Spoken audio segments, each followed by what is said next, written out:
बहुत सारी चीज़ें फेस करी, बहुत डिप्रेशन में चले गए, रोए, अपने आप को सुसाइड करी। पायल ठीक नहीं है बाहर, तो मुझे कहीं ना कहीं टेंशन हो रही थी कि यार मैं बिग बॉस में हूँ और पायल ठीक है कि नहीं है, बच्चे ठीक है कि नहीं, क्योंकि और अचानक से मेरे सामने विशाल का स्टेटमेंट आया जो कि उसके दोस्त ने बताया कि वो स्टेटमेंट तो था, वो गलत था। गलत देता, फैमिली ही होती है, लोग तो बोल के चले जाते हैं, साथ फैमिली ही देती है। फिर मैंने सोचा कुछ नहीं होता जब तक रहेंगे। Hello guys, welcome to tele masala. This is me Ambika Singh. मेरे साथ जुड़ गई हैं कृतिका, जो टॉप 5 से आई हैं।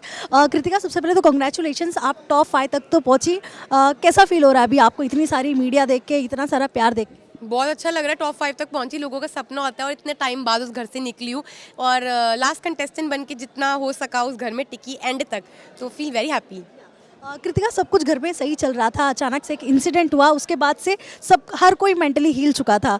एग्री करती हैं आप मेरी बात से? कौन से इंसिडेंट की बात कर रहे हैं? जो अरमान और विशाल का इंसिडेंट हुआ था, उसके बाद से घर में हर किसी का गेम 3-4 दिन के लिए तो काफ़ी बिगड़ा बिगड़ा सा लगा था। एग्री करती हैं आप? जी बिल्कुल, घर का माहौल जो था काफ़ी चेंज हो गया था, क्योंकि जब हम आए थे बड़े हैप्पी थे और अचानक से मेरे सामने विशाल का स्टेटमेंट आया जो कि उसके दोस्त ने बताया कि वो स्टेटमेंट तो था, वो गलत था, गलत तरीके से बोला गया था। तो मुझे भी बुरा लगा ये चीज़ को कि घर में जो डिस्टर्बेंस हो गया, अरमान जी ने हाथ उठाया, तो वो चीज़ें जो थी वो थोड़ी सी डिस्टर्बिंग थी। बट ठीक है, एज अ हस्बैंड जो उन्होंने किया सही किया। अगर उसकी जगह कोई और हस्बैंड भी होता तो शायद वो भी यही करता।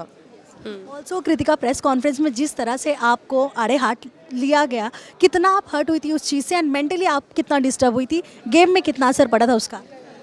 मैं थोड़ा सा इमोशनली ब्रेकडाउन हो गई थी, क्योंकि जिस तरीके से मुझे बोला गया था कि पायल ठीक नहीं है बाहर, तो मुझे कहीं ना कहीं टेंशन हो रही थी कि यार मैं बिग बॉस में हूँ और पायल ठीक है कि नहीं है, बच्चे ठीक है कि नहीं, क्योंकि कोई तरीका नहीं था बात करने का।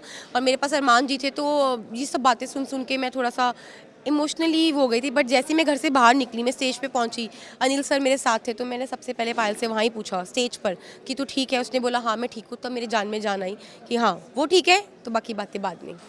बाकी जब डाइवोर्स वाला वो जो आपने न्यूज़ अंदर ही सुन लिया था, जब आपको लोगों ने प्रेस कॉन्फ्रेंस में बताया था, उस वक्त दिमाग में क्या चला था? मुझे ये दिमाग में ये चल रहा था कि यार ऑलरेडी ना हम तीनों एक बार अलग हो चुकी है। वो 1.5 साल का जो एक्सपीरियंस है वो बहुत ही बुरा रहा, बहुत कुछ फेस करा, बहुत सारी चीज़ें फेस करी, बहुत डिप्रेशन में चले गए, रोए, अपने आप को सुसाइड करी, बहुत कुछ हुआ। तो मैं यही नहीं चाहती थी कि ये लाइफ में वो दोबारा चीज़ें फेस करूँ। बस इस चीज़ से मैं डर रही थी कि बस कुछ भी होए हम तीनों अलग ना होए। सना जीत चुकी हैं ये सीज़न, क्या आप खुश हैं? ऑब्वियसली बात है, मैं बहुत खुश हूँ। वो लड़की बोलती थी यार ट्रॉफी चाहिए, चाहे मुझे कुछ भी बोलो, मुझे ट्रॉफी चाहिए, और ट्रॉफी मिल गई, तो वेरी हैप्पी फॉर ऑल। लड़ाई वड़ाई तो देखो चलती रहती है, बट आई एम खुश, आई एम वेरी हैप्पी यार। कौन सी ऐसी चीज़ थी जो सबसे ज़्यादा आपको डिसअपॉइंट की है, जिसकी वजह से शायद आप रिग्रेट भी करो बिग बॉस में आने पर? नहीं, मैं कोई ऐसी चीज़ नहीं है कि मैं बिग बॉस में आने पे रिग्रेट करूँगी, नहीं, कोई भी ऐसी चीज़ नहीं है। मैं बहुत खुश हूँ कि मैं बिग बॉस में आई, इतने लोगों का प्यार मिला और एक इतनी बड़ी अपॉर्चुनिटी। बिग बॉस का बहुत सारी दुनिया का सपना होता है इस प्लेटफॉर्म पे आना, और हम तीनों को मिला। I am very happy. और जिस तरह से आपको अब ट्रिगर किया जाता है शादी को लेकर आपके, ये इन चीज़ों से मतलब इन चीज़ों से कितना रिग्रेट फील होता है आपको कि हाँ आपने जो डिसीजन लिया था वो गलत था? आपको कभी भी ऐसा फील हुआ कि हाँ आपने गलत डिसीजन लिया था अरमान के साथ शादी करके?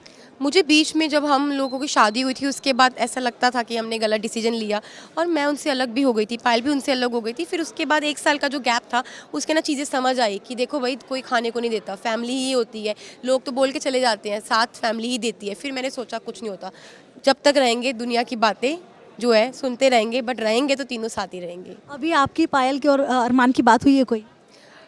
बोला तो मेरे पायल की बात निकले कि साथ में अभी बात हुई? साथ बैठे थे, यही बात हुई कि बहुत अच्छा रहा, मैं टॉप 5 में थी, वो दोनों बहुत ज़्यादा खुश थे। लास्टली क्या मैसेज देना चाहेंगे आपके fans? Thank you so much guys. आप मेरे को देख रहे हो टेली मसाला पे, और बहुत अच्छा लगा कि इंटरव्यू मेरा इन्होंने लिया और मुझे बहुत अच्छा लगा। टॉप 5 बन के ऐसे प्यार देते रहो। Thank you.